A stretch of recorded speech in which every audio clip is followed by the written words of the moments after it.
Welcome back to Nets Republic. Before we get started, I just have to point out, Joe Harris is really bad. Like really bad. We've joked around with the Harris huddle and all that, but this is yet again another example where he just continuously coughs up games. Wasted a Cam Thomas masterclass where he almost had 50. I mean, just ruined all the momentum at least 3 plays in a row. Y'all are so weird with who you love and who you don't, who you defend and who you don't. But Joey, man, Joe Harris, God, Joe, I don't know what he has. Well, I know what he has, but we can't talk about that on Nets Republic, but that's not here or there. I really don't like Joe Harris, and I haven't for a very long time. And I hope games like this are enough to make it so y'all won't be crying when he gets traded for Pascal Siakam or something like that. But that's not here or there. Welcome back to Nets Republic. I'm your host, Sever the Bond. Make sure you hit the like button and the subscribe button. Go ahead and hit them both. Obviously, if you're already subscribed, you don't have to subscribe again. And if you've already liked the video, then you don't need to like it again. You know, let's use our brains. Let's use our common sense tonight, shall we? Y'all, even though we lost, this was arguably one of the best games of the season. Simply from the standpoint of just imagine Kevin Durant's out there, right?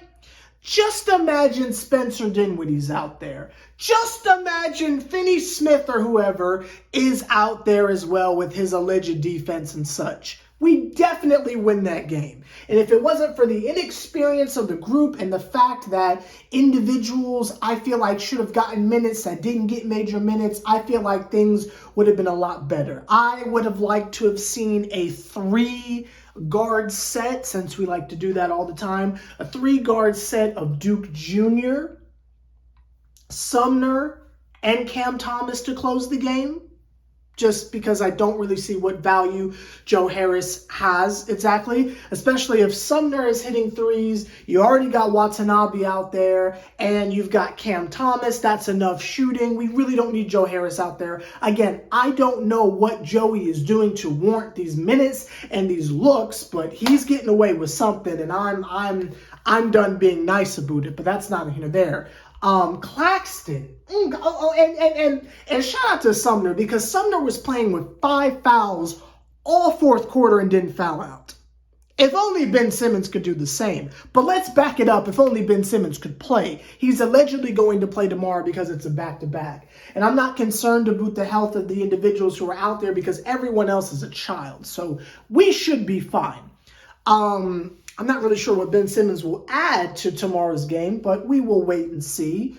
I thought it was a good game overall. Everyone played very well. Obviously, the fact that we thought we were going to win is super huge against the Clippers. I was expecting a blowout, but they played amazing. And it wasn't just because Cam Thomas almost dropped 50. It was because everybody was doing their thing. Everyone was hitting shots except for Joe. Everyone was doing their job except for Joe. Everyone was playing defense except for Joe. Everybody was moving the ball except for Joe. Everybody had a pulse and was doing their job except for Joe. And I think that is absolutely exquisite and wonderful. And I'll tell you, the Church of Blow It Up has never been shining its lights brighter than this. Believe me, if we won that game, I would have been insufferable this video.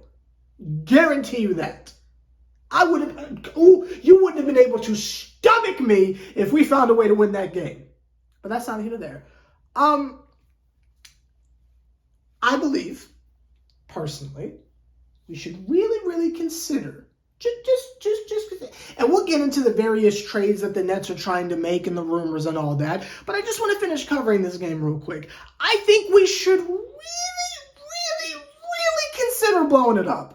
I know people don't want to do that. They want to hang on to Kevin Durant and all that. You want to hang on to Ben Simmons for whatever reason. Totally understand that. But just consider what would happen if we blew it up, right? If we trade Kevin Durant for various pieces that we will discuss later on in the video and such, and add it to what we have right now, I mean, is that like Cam almost had 50?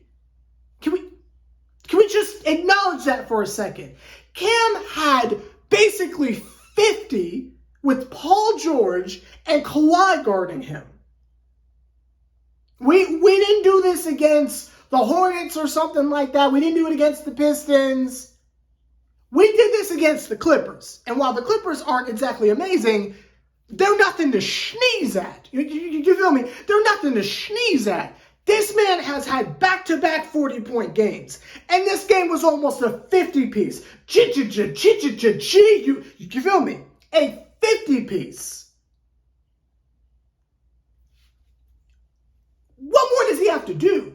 Claxton is at the point where he's getting his own shots. He doesn't even need the assist anymore. He doesn't even need the pick and roll. He'll wait for someone to screen or cut or do something. But if it doesn't happen within the first few seconds, this man Claxton will drive into the paint his gosh darn self and give it a little flushity flush.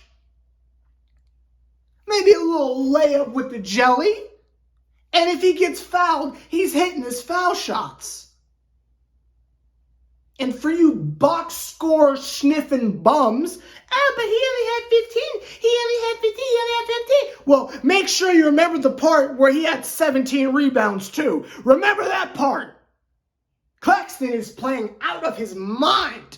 You got someone giving you 17 rebounds next to Cam Thomas's 50 with Sumner playing how he's playing. I mean, my God, you had Spencer Dinwiddie to that.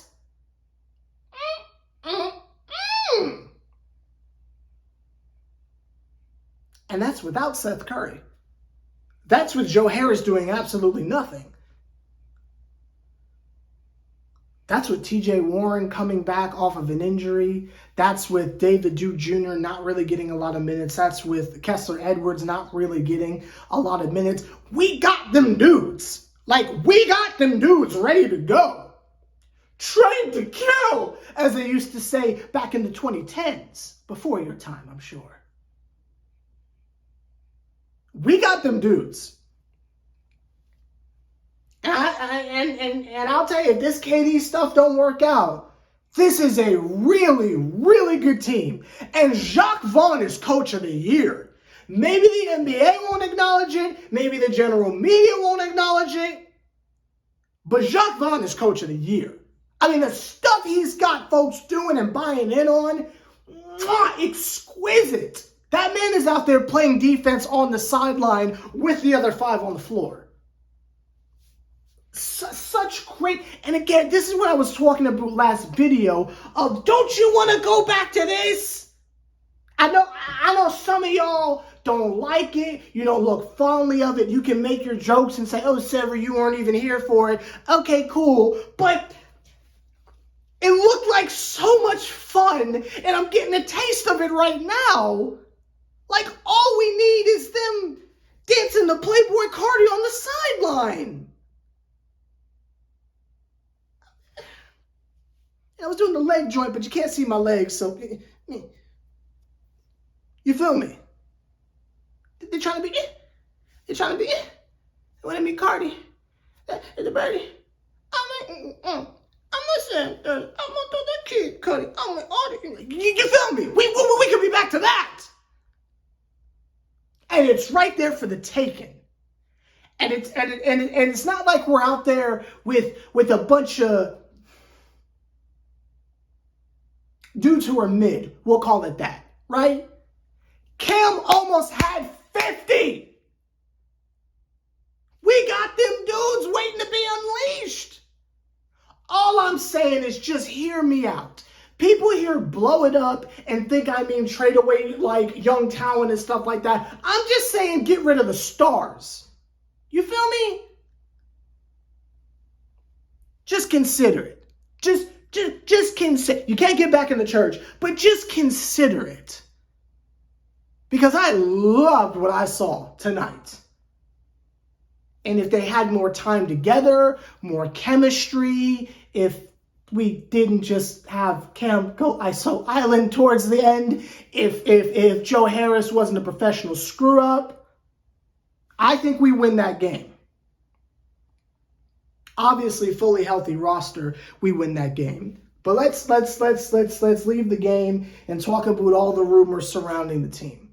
So the Nets are currently in talks with Toronto, to my understanding, trying to find a way to get OG and an OB or whoever. And who's that other dude? Pascal Siakam, right? Now, how it is we procure these two, I'm not quite sure. But if it involves Kevin Durant, I'm not mad at that return. You feel me? Pascal Siakam for KD, adding on to what we have right now, that's not that bad.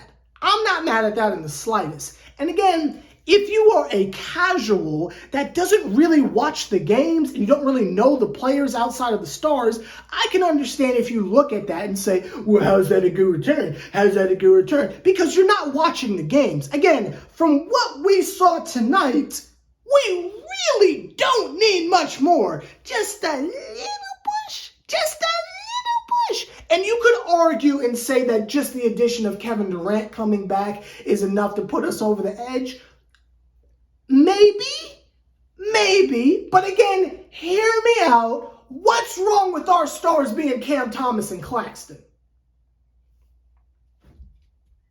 What's wrong with that? I don't see a problem with that, but that's not even there. We will leave that alone. We'll leave that in the beginning of the video. We're talking about what the Nets are doing, not my personal theories. So, in discussions with the Raptors, trying to see what's going on, Woj and Shams are tweeting contradictory things, saying that the deal is done, but there had to be a third team involved, but the third team involved hasn't been revealed. But then the deal is done, and we're trying to move the picks and possibly Spencer Dinwiddie to acquire someone else. But the deal is done, but there's a third team, but the third team hasn't been agreed upon yet. But the deal is done. It's weirdo stuff. It took the Nets until like an hour before game time to even put out the tweet saying, welcome back, Spencer Dinwiddie. Like, it's weird stuff. Jacques Vaughn wasn't speaking on the trade situation in the beginning of the game, but I'm sure he'll be speaking about it afterward. It's weird stuff. It's very difficult to follow. But the teams that I'm hearing that the Nets are reportedly shopping things around with is the Raptors, the Bulls, which, again, y'all called me insane, and look what's happening. We're fishing for Levine. Like we just act like Sever the Bond don't know what he's talking. That's cool. There's too many apologies to keep up with, and it's perfectly fine. It's perfectly fine. We'll just do the same thing every year where I say, oh, you should probably do blah, blah, blah. And then they go and do blah, blah, blah. Or, oh, so-and-so's not looking to be on the up and up. And then so-and-so's not on the up and up. But it's perfectly fine. We will continue to not mail me the apologies that I clearly deserve, but that's not even there. So they're talking with the Bulls to see what's good with Levine, possibly DeMar DeRozan. Again, like I just said, last two videos, but cool. They're also in talks, and this last one is according to Ian Begley, which he reeks of the blue and orange, so I'm not really sure how much we can take this, so take it with a grain of salt.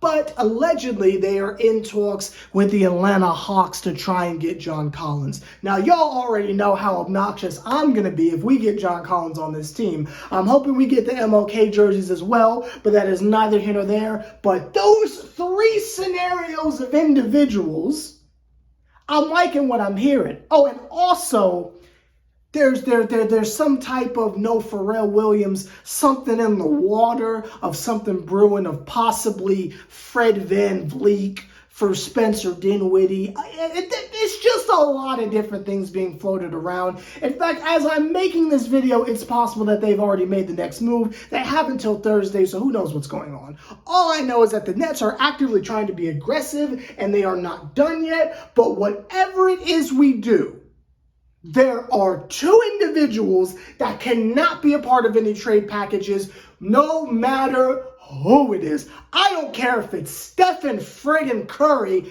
Untouchables. Just like the Huxtable messing with LeSevre, homie. Pull out the Lunchables. You feel me? Because I'm eating. Sorry. Complete untouchables. Cam Thomas, Claxton. Untouchables. Under no circumstances can those two be traded.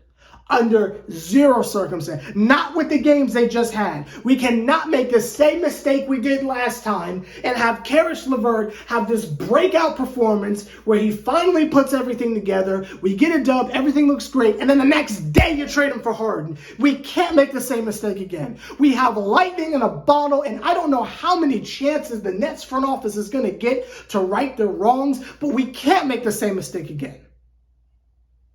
Now, I'm not going to go any further in this video because, again, in the morning, we could have a completely different team. So my coverage stops here for now.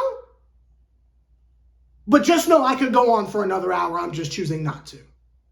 We got to keep the video short because I don't want to do too much of a deep dive, and then the team is completely different in the morning. So just know we will be waiting around the clock. I'll be on call 24/7. I actually called out of work tomorrow just to be sure that I could sit by my phone and be here when whatever happens. Couldn't do 2 days in a row, but I got Tuesday. So we will see what happens. I will see y'all tomorrow night when we play the Suns. Is it Sun or Suns? I'm getting my... No, Sun is in Connecticut. Suns is in Phoenix. Got you. Okay. Anyway, I'll see y'all tomorrow night to discuss what happens, how they play, and what new news and speculation is coming up. If something random happens in the middle of the day, you'll obviously see me again. Let me know your thoughts on tonight's game. Again, shorter video than usual, just because the team could be completely different in the morning, so I don't want to waste my breath on things that might not even be the case, but that's neither here nor there. Just make sure we keep Claxton and Cam Thomas. I'm begging you. There is no one out there that can make up for those two. And I want to make that perfectly clear. This is Nets Republic. I'm Sever the Bond. I don't know where I put it, but I gotta get a Claxton jersey at some point. Like I'm not gonna jump on the Cam bandwagon like that, but I gotta get me a Claxton jersey. That might maybe right here, like that might be the new edition. I don't know. And I ain't talking Bobby Brown. Was Bobby Brown a new edition? Hold on. Hey, Siri. Is Bobby Brown a new edition? Here's an answer from Wikipedia. New Edition is an American R&B pop group from the Roxbury neighborhood of Boston, Massachusetts, formed in 1978 by Bobby Brown. I got it right. Okay. See y'all tomorrow.